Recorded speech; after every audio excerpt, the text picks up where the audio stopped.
இலங்கை கடற்படையால் கைது செய்யப்பட்ட தமிழ்நாடு மீனவர்களை விடுவிக்க வேண்டும் என மத்திய அரசுக்கு முதல்வர் விஜய் கடிதம் எழுதியுள்ளார்.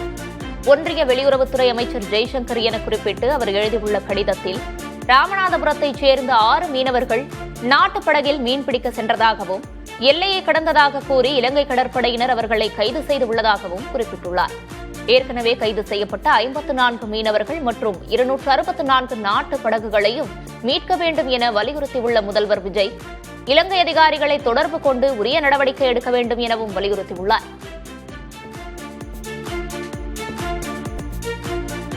எல்லை தாண்டி மீன் பிடித்ததாக தமிழகத்தை சேர்ந்த நாட்டுப்படகு மீனவர்கள் 6 பேர் இலங்கை கடற்படையால் கைது செய்யப்பட்டனர்.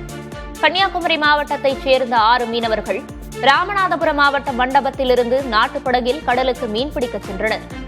மன்னார் தெற்கு கடற்பரப்பில் மீன்பிடித்துக் கொண்டிருந்தபோது அங்கு வந்த இலங்கை கடற்படையினர் எல்லை தாண்டி மீன்பிடித்ததாக கூறி மீனவர்களை கைது செய்தனர்.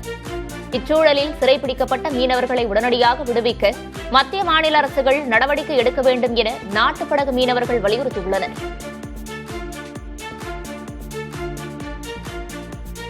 உடனடியாக இந்த மீனவர்கள் நாட்டுப்படகு மீனவர்களையும் படகை உடனே விடுதலை செய்யணும். இதே போன்ற காலங்களில் பூரா பண்ணுறனால மீனவர்கள் உண்மையான முழு உழைப்பை எங்களால் பண்ண முடியல. பயந்து பண்ணுறதுனால நஷ்டம் வருது. போதியமான வருமானம் கிடைக்க மாட்டேங்குது. இந்த இப்போ வழக்கமாக காலங்களில் பருவ செய்காலங்களில் நல்ல மீன் வளம் முன்னெல்லாம் இப்போ மீன் வளமே குறைஞ்சனால மீனவர்களுக்கு அந்த அன்றாட செலவு பண்ணுற பொருளாதாரத்தை கூட எடுக்க முடியல.